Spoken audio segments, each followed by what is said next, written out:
Okay. Good evening. Welcome to May 11th Commission on Disabilities monthly meeting. If we could do our normal Pledge of Allegiance with our trusty American flag. I pledge allegiance to the flag of the United States of America, to the republic, and to God, indivisible, liberty and justice for all. Thank you. If we could have a roll call of members, Vice Chair Perno. Okay, Ralph DeChico, Chair.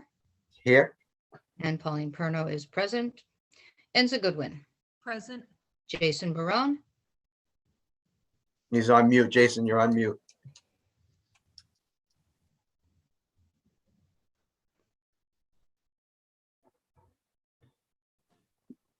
Present. Thank Jason, you. Okay. Hi, Jason. Absent, we have Robert Bent and Asma, who has been called away to another meeting. Yes, we still have a quorum, 3+1, so we're still an official meeting. Thank you. Okay, At this time, I'd like a point of personal privilege, if that's okay. This past week, the city of Revere has lost a great man, an employee of the city at City Hall. He worked in the DPW department at City Hall, in the maintenance department in City Hall itself. Vincent Tenaglia lost a courageous battle. He was a great man. He was a friend. He's going to be dearly missed by a lot of people. So at this time, I'd like it if we could have a moment in silence in memory of Vincent Tenaglia.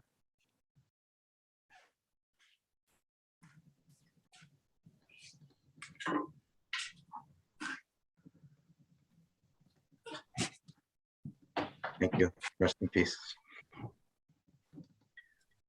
Item 1 on the agenda is I had sent out the meeting notes from the April 13th meeting. Sure if everyone had a chance to take a look at them.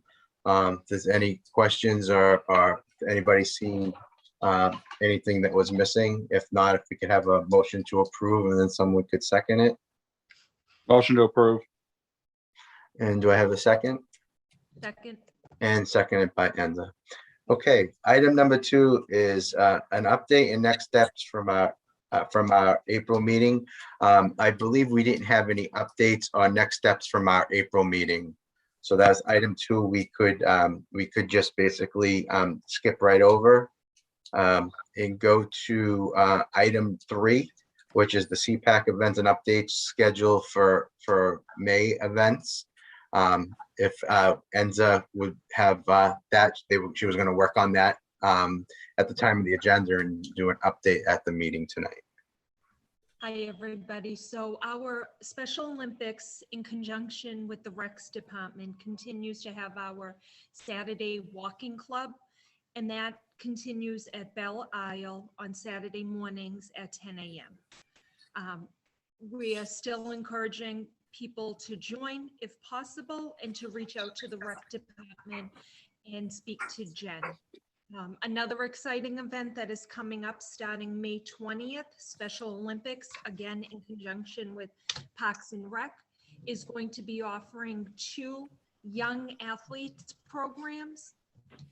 They're going to be taking place in the playground area or in the field area of Paul Revere. And the first group will be for our truly young athletes, ages 2 to 6. And the second one will be for our 6-ish to 12-ish group. And that will be taking place weekly starting on May 20th. Enza, the thing that I noticed is the soccer, young soccer has been starting to use the field on Saturdays. So can you just double check with Michael Hanahosa?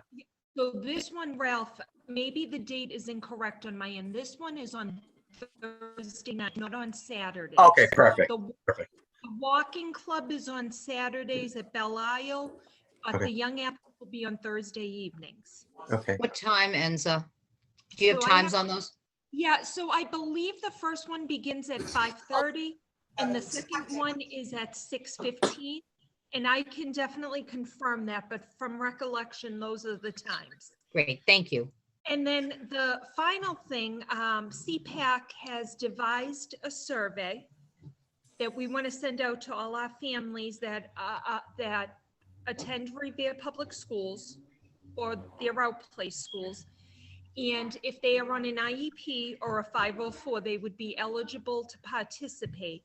And we're trying to gather information as to which day of the week is better for them to attend a meeting, which hours are better, and also what interests they have if we were to run meetings. And the survey was actually finalized the other day, and it was translated and received today in Portuguese, Spanish, and Arabic. So our hope is that within the next few weeks, it goes out to our families and we get some answers from our families before the end of the school year. Now, those meetings how would those meetings be held? Would they be live, Zoom, or? Oh, exactly. So one of the questions, Ralph, is to gauge if families prefer in-person or if they prefer remote. Okay. And then we'd have to go from there. So we're kind of in the beginning stage to see what the majority prefers. Okay. Because they are I know that you see it with the school ones that are being done right now, they do, if they're the Zoom, they do have the interpreter capabilities. Correct, yeah. And if we were to have them in person, we could offer the same. We would just have Okay. to plan out accordingly. Okay. Thank you. Yeah. Anybody have any questions on that? Item number 4 is the Dakota Commission on Disabilities Alliance monthly Zoom meeting, which was held last Wednesday, May 4th, 2021. There was just a few things that were mentioned at that meeting. The first thing was the state has now started a pilot program offering live on-site ASL interpreters at 3 mass vaccination sites, which is the Heinz Convention Center, Gillette Stadium, and the Natick Mall. If you needed ASL interpretations, we strongly encourage you to consider getting vaccinated at these sites if they meet your other needs. It's unclear how long this pilot will last, but we've heard that whether it continues, it depends on how much it is used. So please put the word out to the deaf and hard of hearing impaired in your networks. So that was one of the from that Commission on Disabilities Alliance meeting that I had on Wednesday, to let people know on that. As people are aware, the vaccination site at Wonderland, I had Kaya Robideau from, at that time, which was from the Mass Association for the Blind and Visually Impaired. We had walked through that to make sure that vaccination site was adequately set up for visually impaired residents and individuals to go through there, and the signage was adequate, and there would be people on site that would be able to possibly help people go through. So that was done at the beginning, and at that time also the Mass Association for the Blind and Visually Impaired were reaching out to their residents in the communities that were utilizing that location for vaccination sites. Were trying to arrange on ways to get them to that location and have somebody there for them if that was needed. So that's what I had worked on last month and the month before with Kyle. So hopefully that benefited a few of the residents that were visually impaired that needed to get vaccinations. Another item that was mentioned at that monthly meeting is another new program that they had also started with the vaccinations, is to allow organizations serving people with disabilities and other marginalized hard-hit communities to request priority codes for appointments at 7 mass vaccination sites. But the Commission on Disabilities were not one of the organizations that could request these codes. So I'm assuming the Mass Association for the blind and visually impaired, probably some of the other organizations, some of the other types of disability organizations are probably one of those 7 that will do that. They would probably, you would people that meet that category probably just reach out to their caretakers, their PCPs, and they'd be able to find that information out.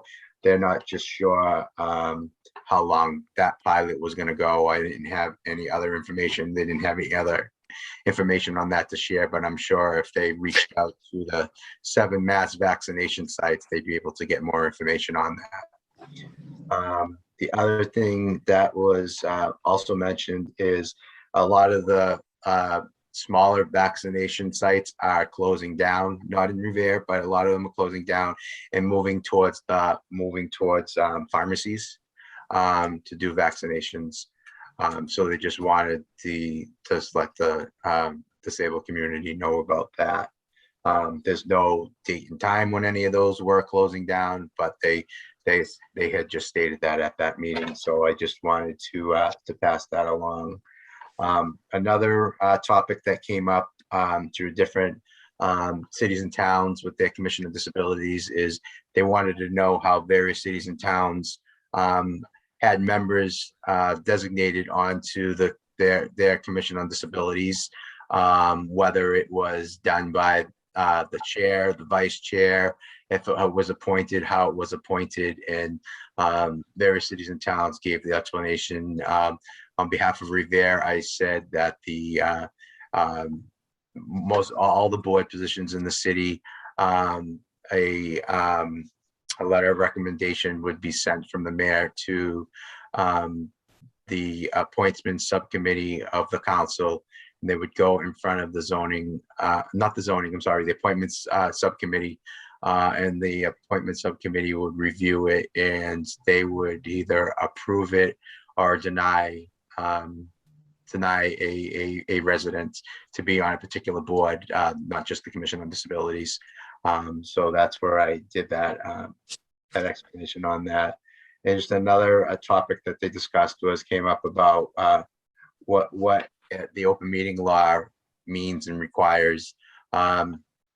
Some cities and towns thought that members of Commission on Disabilities couldn't talk amongst themselves about anything if it was not during a meeting. But that's not clearly what the open meeting law states. Just any official business or anything that deals with residents' needs or anything like that has to be discussed at an open meeting, like monthly Commission of Disabilities meeting. So that was the topic of those meetings that we had.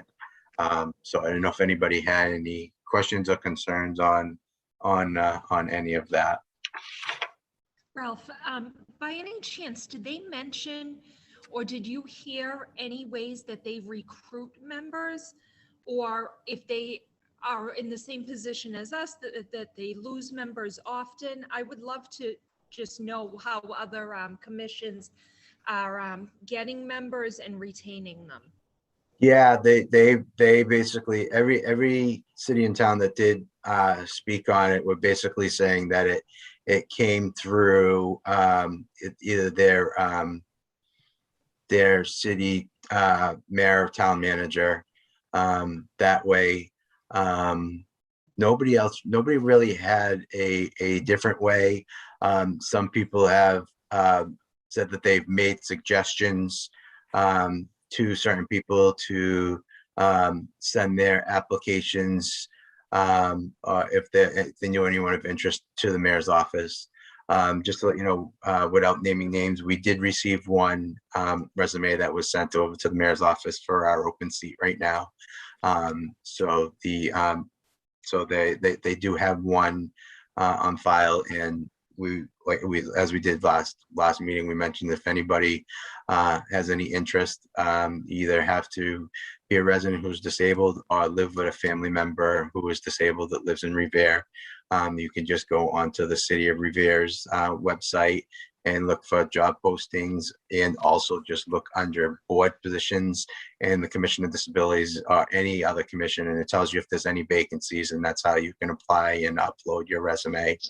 You could also send your resume and interest to the disabilities email address that's on the disabilities page, and I'm more than willing to forward that resume over to the mayor's office.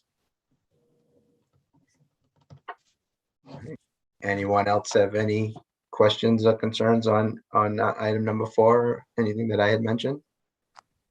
I just have a quick question. Have we ever posted in the local paper, in the journal for, All the jobs get posted on the city website per the Right. the ordinance. Yeah, all board positions get posted on the city website. just on the city website? Yeah, Okay. yeah.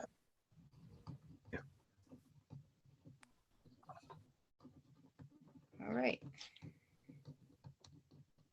I can find out about the paper, but I think everything gets posted on the website. I'm just thinking of different never members seen- because there are people who either own the computer or but are not on it Mhm. on a regular basis. and I Yeah, wouldn't- that's why I try mentioning it at the meetings. Right, So if somebody, if somebody's watching it would be somebody that's watching these meetings that would be Right. interested. So if you're not watching the meetings, then, it should be somebody who's interested in watching these meetings and knows about it. Right. So that's why I try making sure the past few meetings that there's an opening. I let that be known, and you Right. have to be a resident with a disability or living with a family member that's disabled. thank you.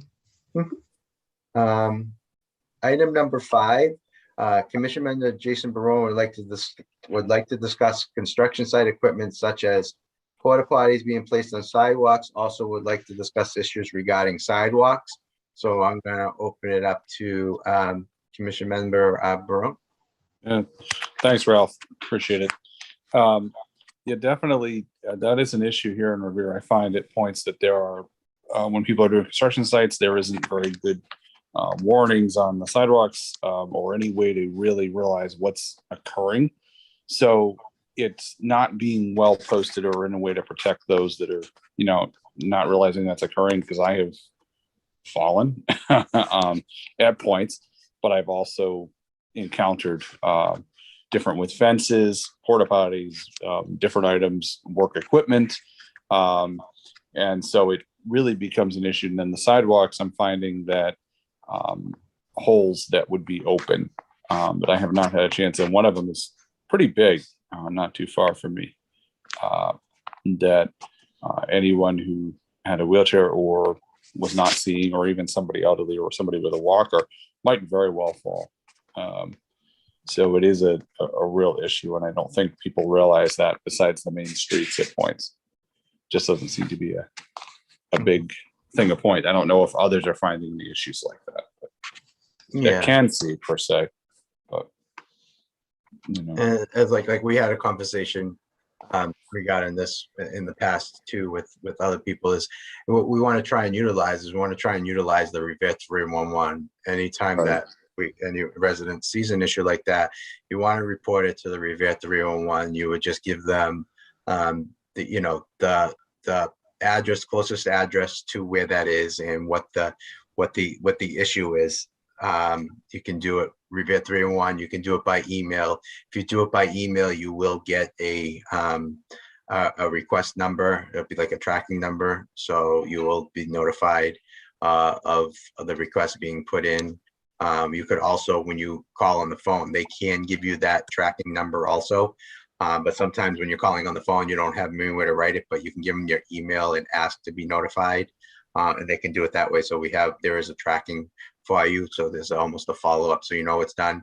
That's the best way, because this way everybody, they can be notified of where these issues are, and they can have it corrected. I totally understand when there is construction equipment on a public sidewalk, or it really shouldn't be done. Porta potties and whatnot should go on private property. because of the public sidewalk. It has to be a clear public sidewalk. There has to be a clear path of 36 inches for ADA guidelines.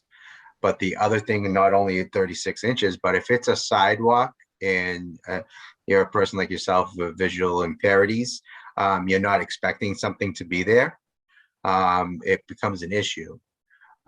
So that's something that I hope can get addressed. The agenda, I had sent the agenda out to a few different department heads, so they saw that this was coming up on the agenda. So hopefully it will get addressed, and I'm thank you for bringing this up. I don't know if, have Take a look at, if you ever look at Shirley Ave, an example, just to show, where they built on that corner, kind of diagonally across from the new convenience store that we have. There was a new construction they had started. Well, when they did that, they actually broke up the sidewalk, and there was no warning. Luckily, they'd actually broke up the entire sidewalk, and there was nothing to really indicate that. And I had no idea that that was even occurring. So it's pretty bad.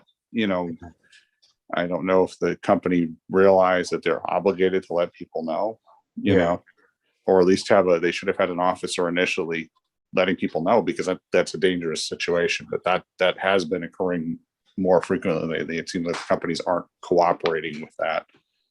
Okay. And the city may not even be aware that they're doing that, but that is happening. Okay. So just something they might want to start keeping an eye on.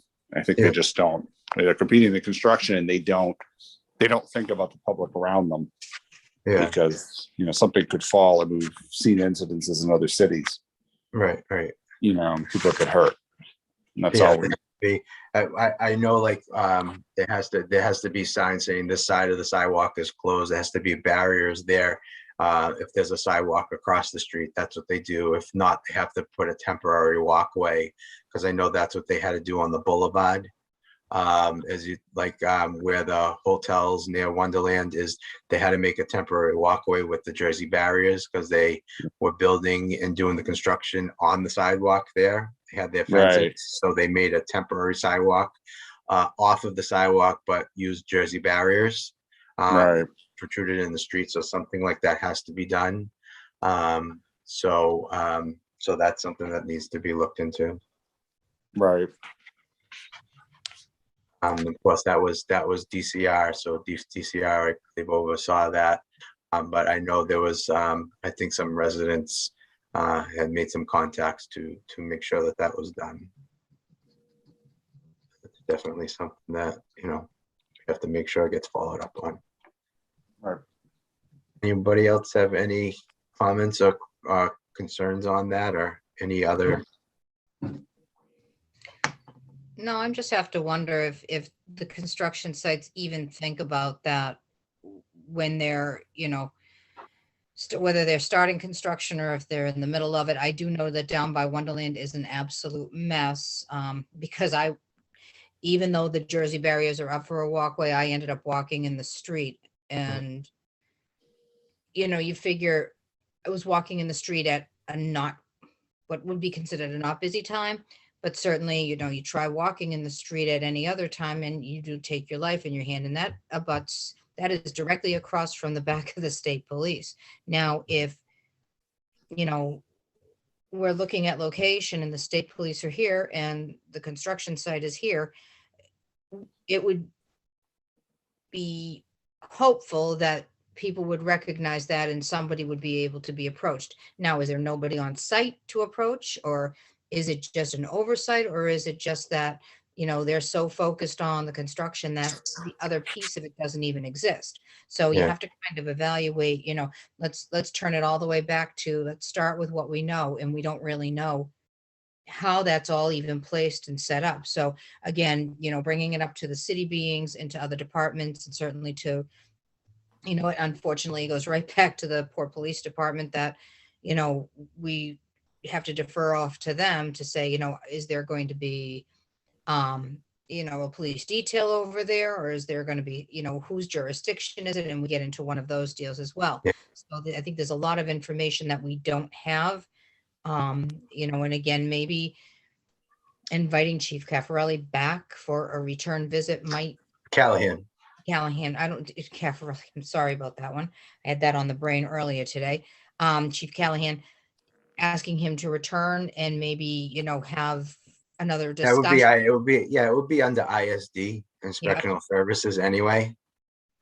Right, but if putting a police detail there would go under his, but Yeah. depending on, again, where the site is. So again, starting off with opening it up to other departments to see if there's any input that we can go further. Mhm. But certainly it is an issue, and especially where on every corner it seems that there is work being done. Mhm. Which is great. It just needs to be done safely. And Right. we're going to need to bring this up again in the winter as well, Ralph, because now it gets into when the winter rolls, it's people not just homeowners, but people in general not taking care of the sidewalks either, which walking in the street, piggybacking off what she's saying, because then we end up in the street somehow. And that shouldn't be more than once in a great while we should be in the street. It just seems to be happening a lot between No, winter you and shouldn't be summer. in the street at all. Right. No, but Street winter is and a summer, street. it just seems to be a repeated issue. And it's no matter what it is, whether it's good weather or bad weather. And piggybacking off that, because that's all about safety. And I'm just concerned for those with, disabilities, but also those in wheelchairs, those in elderly, it's just, That's a safety concern, not only for that, but only for everyone in general too. Right. More so for people with a disability. Right. Well, the ice starts coming up because then when, with the snow, you can't see and you don't know how deep it is. And then the ice underneath that or on top of that. Yeah. And you can't tell where that is. And when it melts and it's, so it's starting to, so on both sides of that. Right. So it is really becoming, we have to expand that safety piece of it, but along with the construction, because you're not expecting big items and you're not expecting other things too. So. Exactly. Yeah. Just so that it doesn't get missed. Mm-hmm. All right. Anything else on that? I'm going to move to item number 6. It's just something that I just wanted to bring out is handicap plate and placard parking. Just to remind people that if you have a handicap plate or a handicap placard, you are exempt at a parking meter. You do not have to pay for the fees for a parking meter. A lot of people still are not aware of that. There was someone in one of the Boston areas, I don't know if it was the Back Bay, somebody was trying to change legislation that was no longer going to be exempt, but that went out the window. There was a home rule petition to try and change that, but that has not been changed. That wasn't going to be for statewide. That was going to be in Boston, but that has not come to fruition. So anyone with a handicap plate or a handicap placard is exempt to paying for a meter, unless anything else is posted for, such as if it says at certain hours that spot may be no parking for construction or anything like that. Also, one other thing that I try and let people know, that you're not supposed to be driving with a handicap placard on your rear view mirror in the front of the car. If you look on the renewal that you get when you get a new placard, it clearly says that is a violation. That some cities and towns, you can get pulled over and get a fine for that. So when I try and see people that are driving with it, when they're pulled over somewhere, if I see them at the bank that I'm there or in a parking lot or anywhere that I'm at, I just try and let them know, because I'd hate to see somebody getting a ticket for that. So you're just not supposed to drive with that hanging from your mirror. It's not done in Revere, but I've seen other communities and discussions on other calls that other cities and municipalities, their residents are getting tagged for that. So I just don't want to see any resident getting a ticket for having the handicap placard on the visor. You're only supposed to put it on the mirror when you're in a parking spot. So just a little bit of information for residents to stop them from possibly getting a fine or a ticket for that. So I don't think anybody will have any questions on that. Try explaining that and to your Italian relatives, and they say why, they don't want to listen. So I try all the time. Now, item number 7, we touched on this upon anyway. There is still an open disability commission member position. So if anyone is interested, like I had mentioned before, you can go on the city's website and go under the positions or the board positions, and you'll see that there is an open commission on disability, and you could access that, or you could send your resume to disabilities@revere.org, and we'd be more than willing to forward your resume over to the appropriate human resources and in the mayor's office. So that's what I have on item number 7.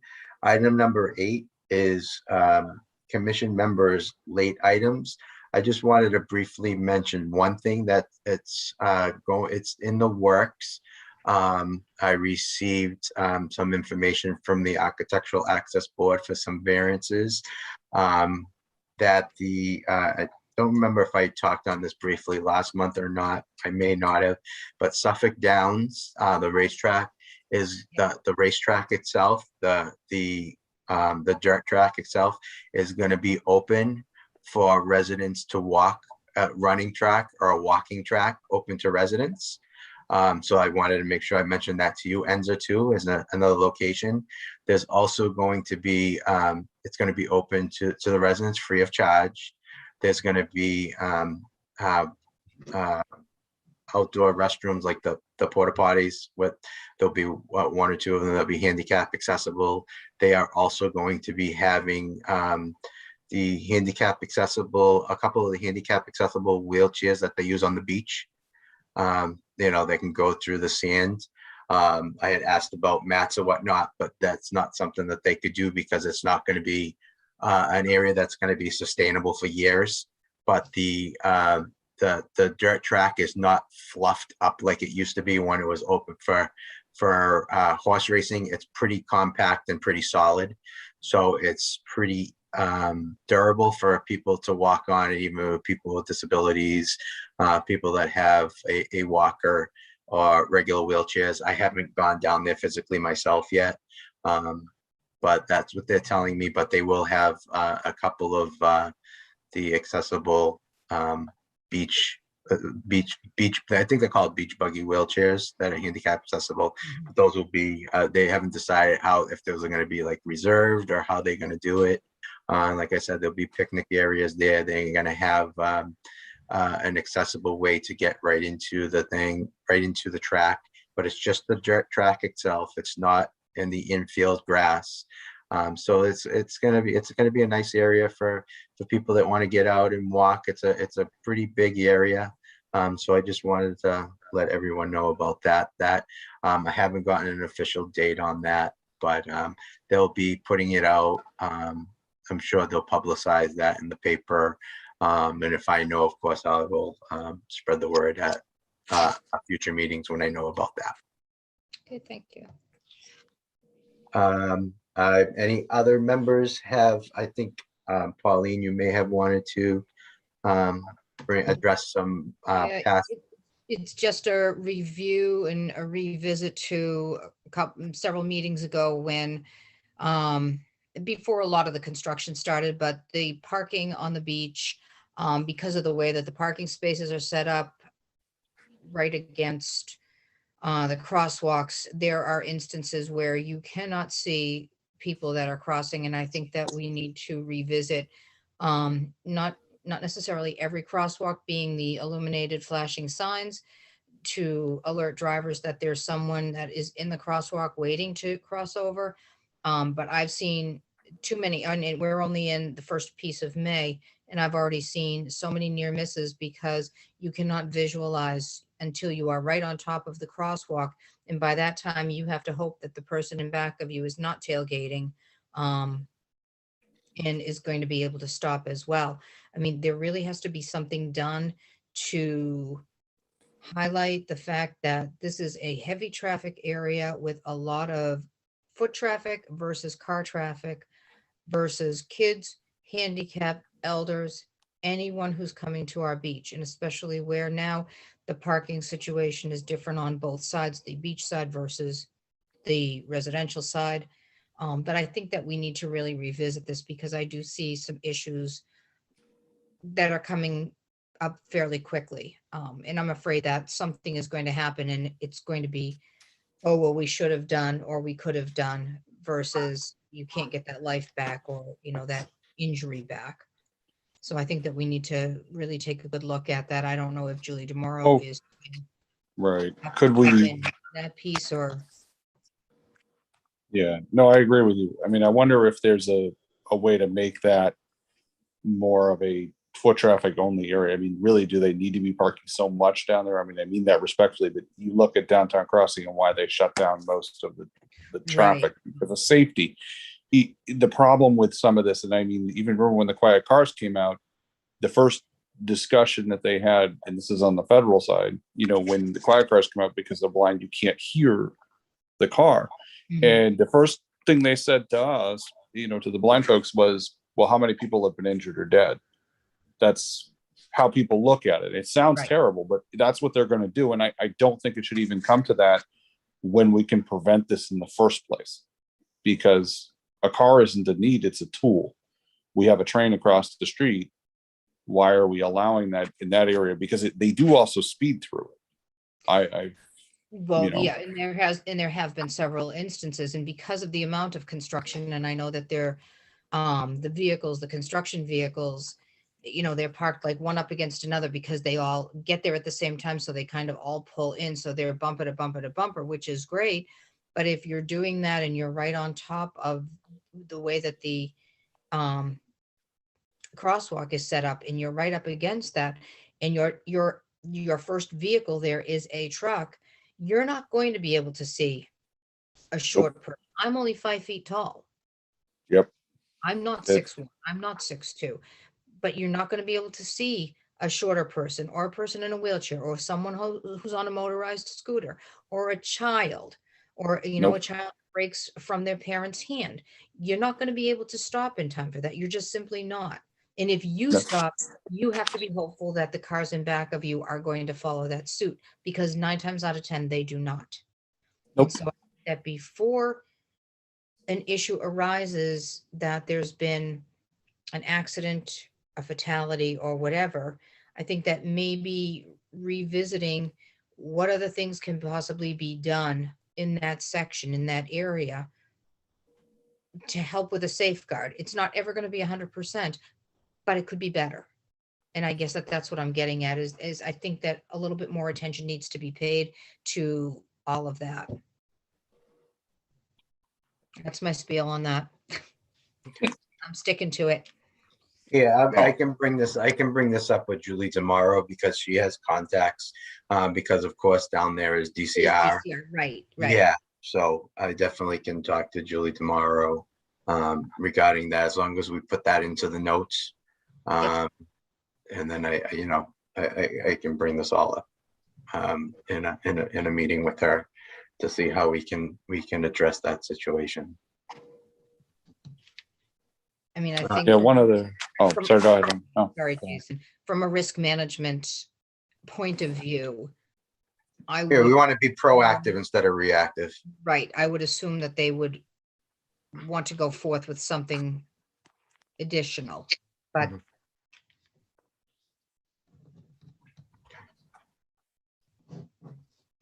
Anyone else have any other late items that they would like to discuss? yeah. One short thing, Ralph. We heard all about this RCN coming in, and I'm not trying to be crazy, but I thought we could save a little money. It's like we're hurting here, and RCN never went any further. So we have no choice here, and all we've got is Comcast, and they're very expensive. That's something that hurts those with fixed incomes, elderly and disabled also. So something that they might want to do some digging into, because they never went further after that last City Hall thing I saw about almost 2 years ago, 3 years ago. about that. Started and never finished. Yeah, that's because of that's the Telecommunications Act. That's Yeah. the problem. It's not even on a city level. It's an Yeah. FCC regulation. No, I know, but They offer, yeah. they do offer, they offer a senior and disabled rate, but it's just for basic cable. Yeah, right. And that's the regulatory Yeah. way that they have around it. Right. No, I understand that, but RCN did come in and ask, and they supposed to start, and then I never heard any more, and we haven't seen anything Yeah. since. And Yeah. well, So, the other thing too with RCN was being sold. So oh, okay. Did not realize that. You don't hear much on that. so that's the word in the business world. Okay. Gotcha. Anyone else have anything else for a late item? No. Item number 9 is residents' concerns, issues, questions, and open forum. I'm not sure if any residents that are in attendance here, if have any questions or concerns, they could raise their hand. I'll allow them to talk. Let's give it a second. I don't see any raising of any hands. So item 9, we could skip over. Item number 10, Ms. Vice Chair Perno, if you would be willing to read item number 10, so everybody doesn't have to keep hearing me all meeting. And I'll give Enza a break this month. Okay, just this month. Item number 10 is our reminder that the Commission on Disabilities due to COVID-19 and the safety of all residents is trying to limit in-person appointments due to the unavailability and use at our present office location. Residents can speak to staff from our 311 Constituent Service Center on Monday through Friday when you call our office at 781-286-8267. They will be able to answer most questions. If they are unable to, or if you would like a call back from our office, please ask to be transferred to the Disability Office's voicemail, and someone will return your call as soon as possible. We are currently working on solidifying another temporary location for our office for necessary and in-person appointments determined by the Council on Disability on Friday mornings. We will update this information when available on the City of Revere's website disability page, and hopefully at our next meeting. That's my part. As always, please let us know if you would like something discussed or brought up and added to our monthly meeting agenda. You can let us know if you would like to speak on any issue or concern. We are here as a commission to help and assist all the disabled residents and families of Revere. Okay, so we have a couple of next steps. I could follow up with ISD about construction equipment on public ways, sidewalks and whatnot, if that sounds amendable to the members. Yep. Okay. Absolutely. And as I said, Jason, for potholes and things of that nature, because they're not going to have somebody going out looking for all those cracks in the sidewalks, but yourself and anyone that sees anything like that on the sidewalks that will cause an issue. It also helps if some people that do report those to 311, if they also send the picture along with the address, that also helps them to better assess the area, and then they send somebody else to take a look at it. So that's what we can do on that aspect. Okay. And the other next step is I could speak with Julie tomorrow about the how do you want me to word it? Just Pauline? revisit on illuminating signs on the beach area, on the beach crosswalk areas.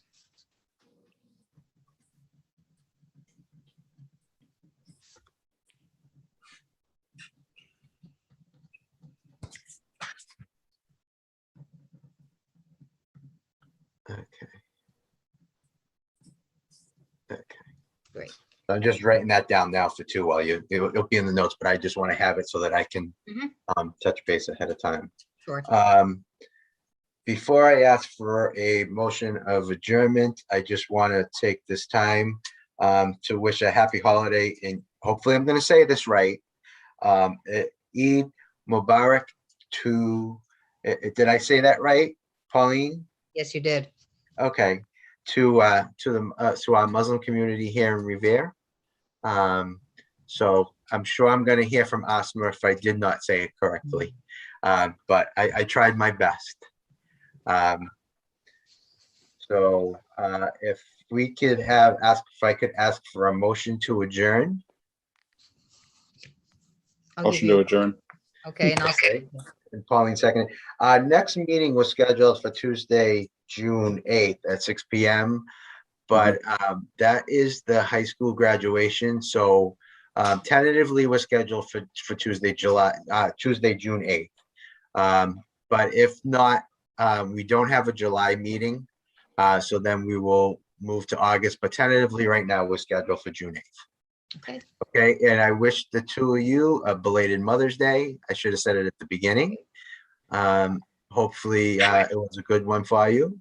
And everyone have a great rest of your night. And hopefully the rest of this week is going to be some nice weather and you'll be able to enjoy it. And everyone, please stay safe and practice all the safety protocols that are needed, because we're coming around the corner in the right direction. So let's keep going in the right direction with this COVID-19. Sounds good. You got it. Right. Thank Bye. you. Have a thank good you. night now. Good night. You too. Bye.